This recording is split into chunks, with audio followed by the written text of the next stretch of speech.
Congressman Luis Troy is supposed to be a lawyer. How can you interpret the Constitution on the way that favors you with regard to the impeachment? It states 2/3 of all its members. So if you will ostracize and arrest senators, they are still part of the House of the Senate.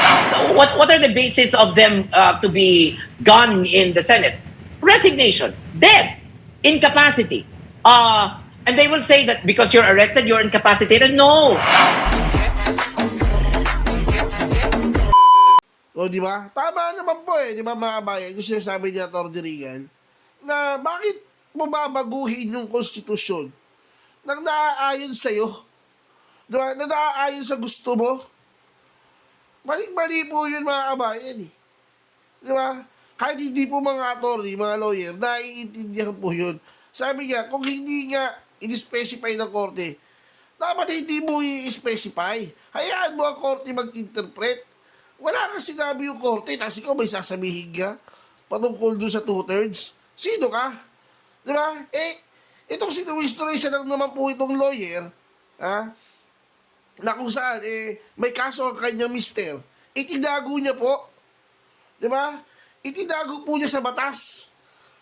Hindi ko alam kung bakit itong taong to, hindi pa po nakukulong o nadidisbar. Dahil tahasan po niyang sinasabi na nung asawa niya may kaso, itinago niya. Tama po ba yun? Bilang lawyer, dapat ikaw yung unang nagpapatupad ng batas. Tapos sasabihin niyo, lumabas si Senator Bato? Mister mo nga, tinago mo Papanabasin mo si Bato? Hipokrita ka pag diba? Napaka-hipokrita mo naman, ma'am.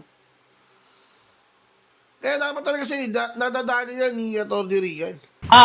As a lawyer, and as an officer in court, I respectfully disagree with the statement or with the comments made by the IBP or IBP National Board. I respectfully submit that their opinions, because for me, what they made were just mere opinions of the Board of Governors, and it is not binding to all the lawyers in the country. It does not also say, it should not also connote that all lawyers must agree to whatever statements that the Board of Governors released. It should have been noted as well, Attorney Bing, that being in a leadership position like the Board of Governors, they should have had consultations with the different chapters in the whole country, so that we can also express and submit our own opinions as regards to the matter at hand. Kasi unfair naman na sabihin ng IBP na ito na ang statement namin at tayo namang mga abogado, we have different dissenting or consenting opinions as regards one issue of a law. Lalo na po dyan sa constitutional provision, Attorney Regal, doon sa the Senate President shall be elected by a majority of all senators. All. Ano po Yes, ang all opinion its nyo dyan? members.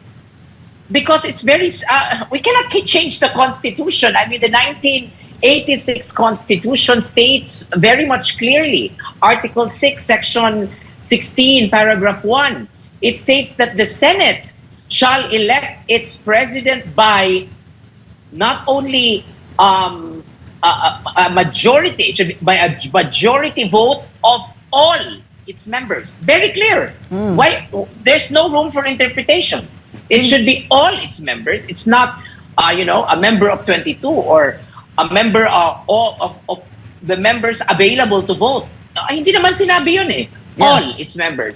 So even though if there are absent members, then it should be computed as all its members. So even if they are absent, they're still included in the all 24.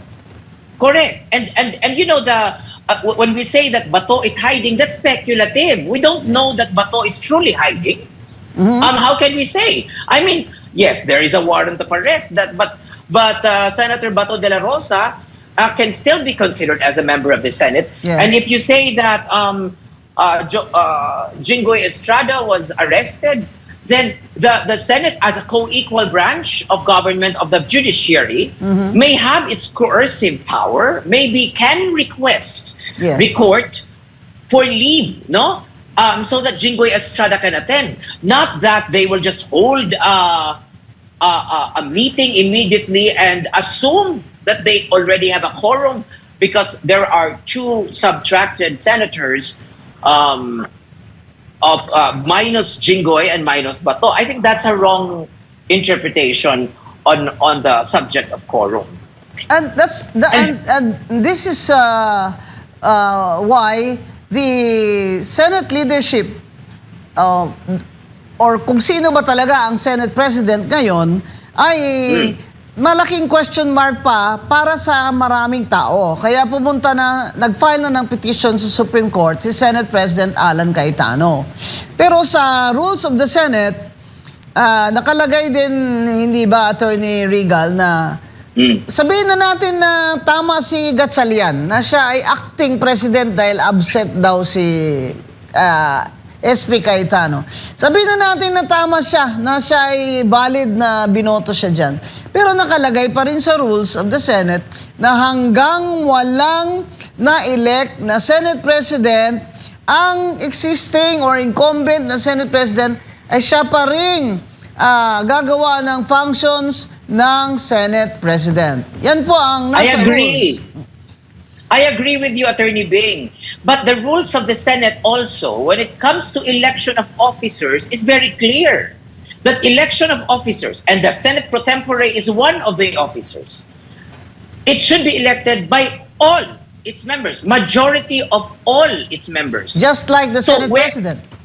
Just like the Senate President. So, in other words, the election of Senate pro tempore of Win Gatchalian is not legal. Yes. It is an illegitimate election. So how can we respect the Senate under the leadership of Win Gatchalian when they are already violating their own rules as a Senate, and they're also violating the Constitution per se. So I don't know where the powers emanate from, but I cannot even consider them as a de facto leadership, Attorney Bing, because paano maging de facto when the law is very clear? Oh, yeah. Wala naman, hindi naman, the other senators are still existing. They have not exercised the coercive power of the Senate for all the senators to be present during the time of election if they need to change leadership. Yes. So as of now, it seems that it is obvious that Win Gatchalian's group or bloc does not have legal standing to occupy the leadership positions that they elected themselves on. So I don't understand where they're coming from. I cannot fathom their way of thinking that they would say that they are the legitimate group when they are actually just 12, Attorney Bing. Yeah. Kung 12 kayo, may deadlock. At kung deadlock ang Senado, it favors the status quo. Correct. At sino ang status quo dito? Si Senator Alan Peter Cayetano as Senate President, Lauren Legarda as Senate pro tempore. So, deadlock sila ngayon 12 versus 12. Hindi pwedeng 12 versus 10 kasi wala daw si Jinggoy at wala si Bato. That is very wrong. It should be computed as majority of all, because walang senador na namatay. Walang senador na nag-resign. Walang senador na na-expel sa Senate. So in other words, on the basis of their computation, all senators are still senators of the Republic of the Philippines. Pero ang nakakabahala, Attorney Regal, ay yung timing ng pag-pressure sa mga senador. Dahil may mga kaso sila o kakasuhan sila. So, very suspicious sa mga tao, di ba? Si Chis Escudero decided to attend for the purpose of quorum daw. But we don't know if how he's going to vote, hindi ba? Is it not suspicious to you? As of now, no, a lot of senators have a Damocles sword hanging on their head. Right. Alam naman natin yan. Most of the senators in the other bloc have cases concocted against them, even if these cases are almost unreal. No, I'm saying unreal. For example, Marcoleta, plunder. Plunder from campaign contributions? How can that be plunder, Attorney Bing? We know the definition of plunder, di ba? Jinggoy Estrada. Jinggoy Estrada has been very, I have to say, has been very courageous not to accept any of their offers and go to prison, no, and surrender himself to justice. Even with numerous cases filed against him. We also know about the cases hanging on the head of Chis Escudero. Might be the reason why, because he might be next to be placed, to be arrested. There are lots of talks already that Joel Villanueva will follow suit and make it 13. Mas maganda yan, at least once and for all, Attorney Bing. Meron ng line, meron ng divide na 13. Na may settle na, masettle na yung issue correct, dyan sa 13. masettle na. But what I'm talking about is that it's very obvious that if you're not part of the administration's block, then they will be preparing cases against you to kick you out or to take you out from the halls of the Senate. And for you not to be able to involve yourself and participate in Senate proceedings. We've seen that already. We know that this is a strategy. And we're very sad that we have come to this point in our history that we have to see the political maneuverings using legal forms or using the legal sword to attack them. And it's very sad na gamitin natin ang mga laws available to paralyze and to take away organs of the Senate. Right. Attorney Bing. So, they're also, dahil hindi nila makuha yung quorum, it seems that they pressured some senators so that they will attend. At the same time, they are putting sa ulo ng mga tao na ang 2/3 vote dyan sa impeachment ay hindi naman 16. Dahil 22 na lang ang mga senador, hindi 24. And that's specifically Congresswoman Luistro, who heads the Justice Committee and filed the impeachment articles in the Senate. Anong comment mo dito, Attorney Regal? Travesty, no? Travesty of justice. Grabe na. Sumusobra na ang atake nila on the way they interpret the Constitution. Paano mo sabihin na ang computation mo on 2/3 is based on 22? At baka kung hindi mag-transfer si Joel, baka maging based na yan sa 21. Tapos kung si Marcoleta ayaw pa mag-transfer, mag-base na yan sa 20.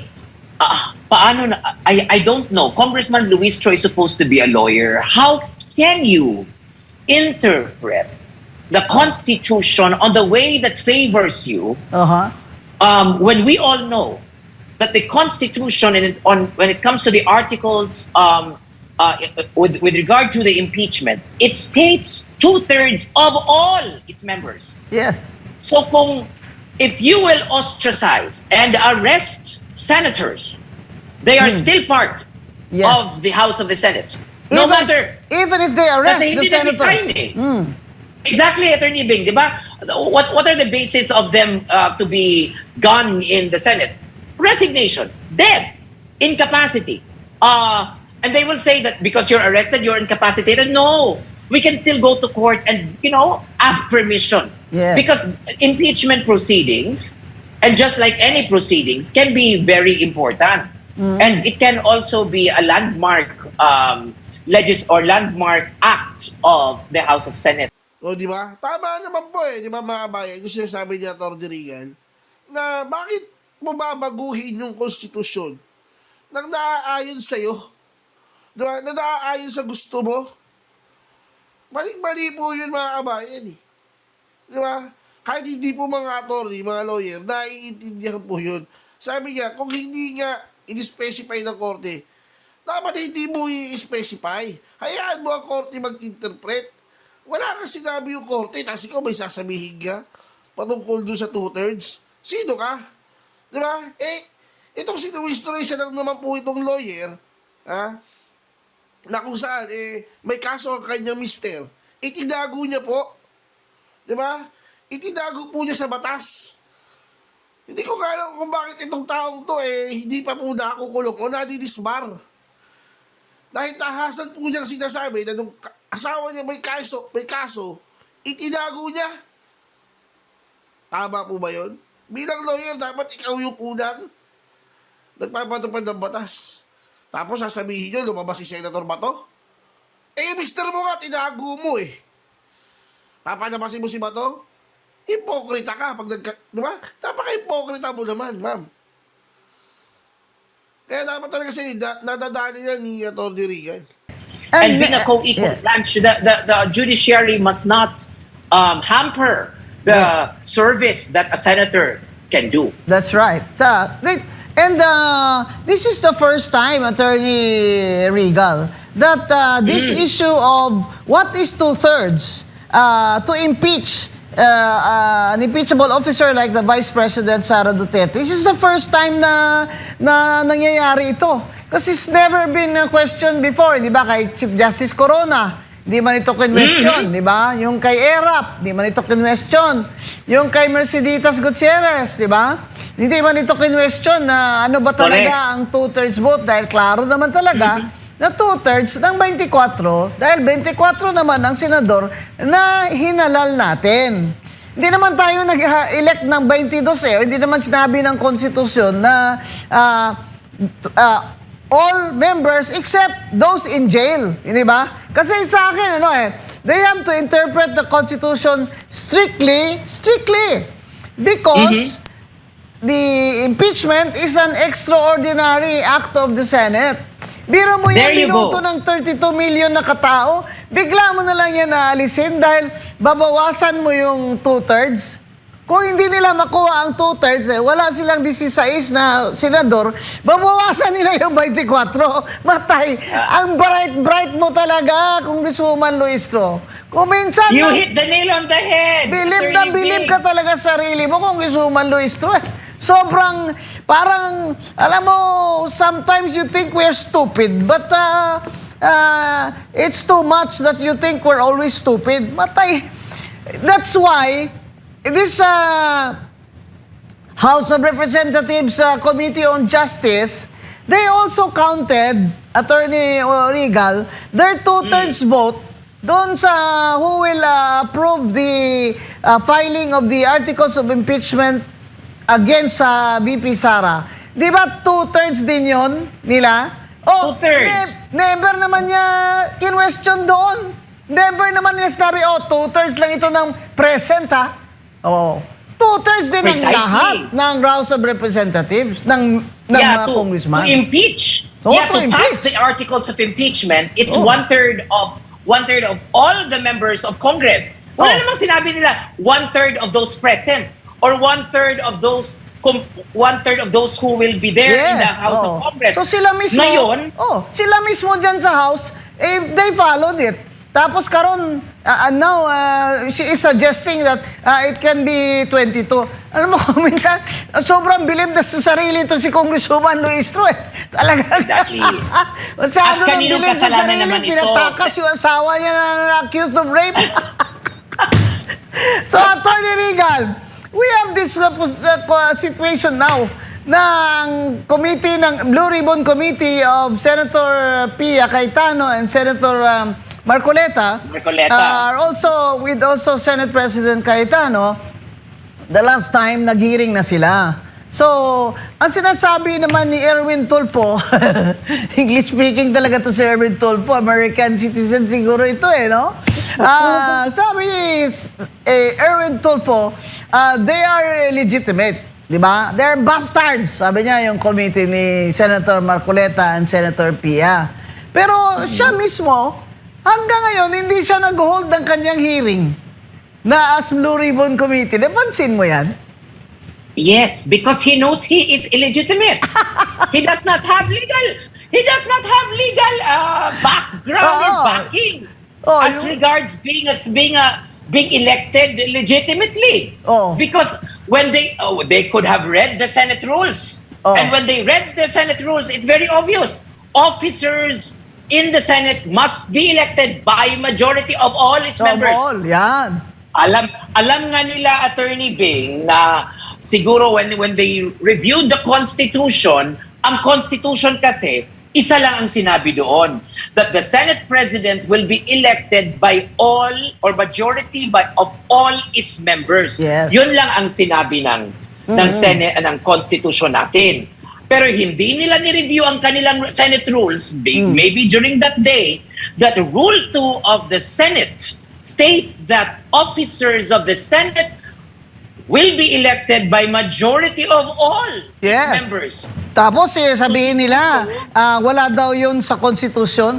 Eh teka muna, hindi ba kayo mga senador kayo dyan? Araw-araw kayo dyan papasok sa session hall? You're already governed by your rules?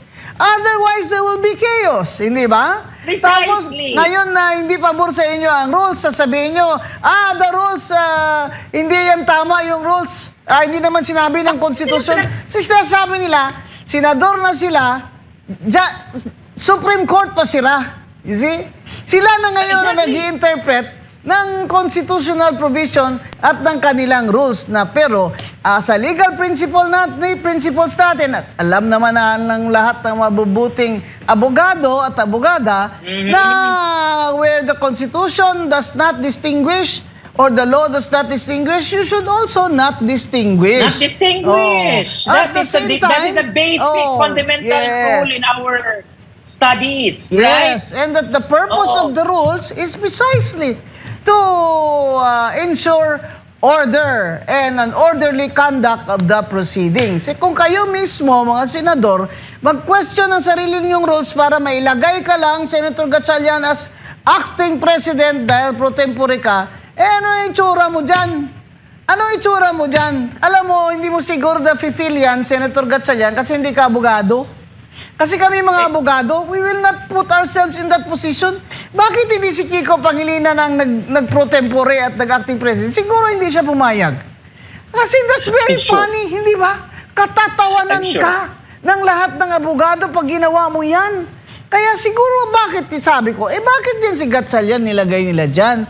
Sana di si Kiko na lang kasi siya lang abogado dyan. Ba't din nila nilagay si Kiko? Bakit hindi? Siguro hindi pumayag si Kiko. Kasi kung abogado ka, na mabuting abogado ka, hindi ka talaga papayag na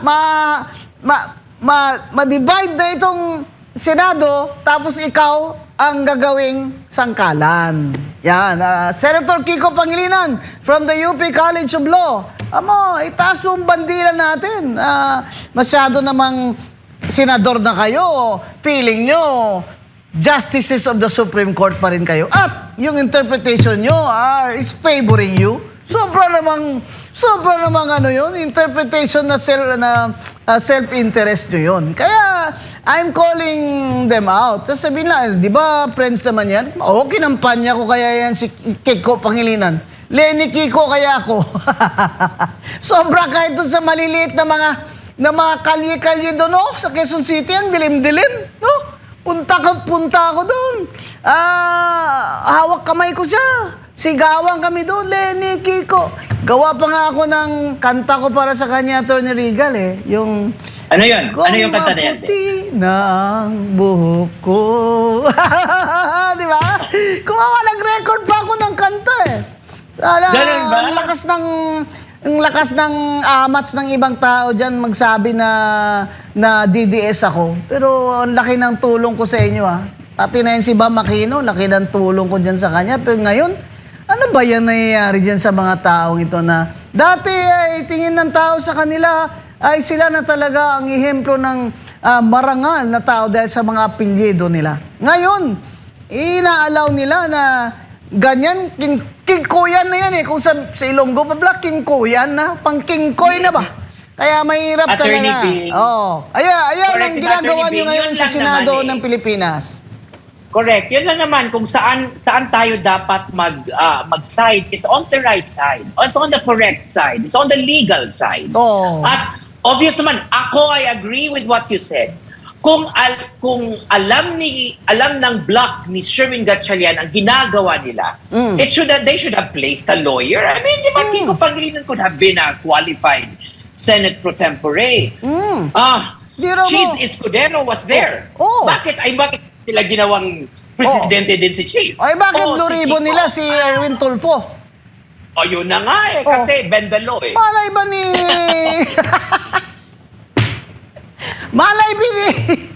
Malay ba ni Tulfo ng difference ng inadmissible evidence or irrelevant testimonies? Malay ba niya yan? Wala talaga. Kaya ngayon tanggap nila, Atty. Regal, na hindi siya pwede dyan, Kaya ngayon pinalitan siya ni Kiko. Obvious naman, di ba? Obvious naman, hindi naman nila, wala silang legal standing on it eh. Oo. And I'm very happy with what you said, that Senator Alan Peter Cayetano already went to the Supreme Court today. to have, yes, because that is what we have been waiting for. Oo. Alam naman natin, Attorney Bing, na kung tayo, ordinaryong tao, mga ibang abogado, pupunta sa Supreme Court, maghanap ng judicial review, hindi naman i-review yan. Yan ang nangyari kay O, di ba? Tamang-tama po yung sinasabi ni Atty. Regan at ni Atty. Bing eh. Bakit nung mga senador na to? Di ba? Pag ayon sa kanila, okay lang maliin yung batas.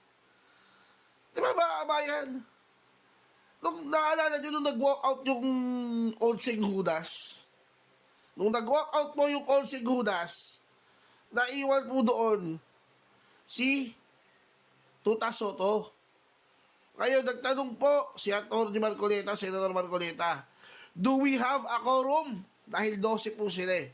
Anong sabi ni Tuta Soto? Wala, kasi 12 lang tayo. Tapos nung sila po yung naging 12, nung hindi po pumasok yung mga senador, ngayon 12 naman sila dyan, nagkaroon sila ng quorum, nakapagbotohan. Tingnan mo yung kabalintunaan ng mga yan. Pagpabor sa kanila, kaya-kaya nilang gawin. Diyan pa lang nakikita nyo na po kung anong klaseng mga politiko yan. Yung mga Bendalo group na yan. Diba? Sipin mo, mabaliin mo yung batas, batas yan. May araw din kayo, mga sir, mga ma'am, dyan sa Bendalo group, sinasabi ko po sa inyo. Hindi po habang buhay, party-party kayo sa kapangyarihan. Hanggang dyan na lang po muna mga kabayan. Huwag nyo nga po kalimutan like and subscribe button. Hanggang sa muli. Paalam.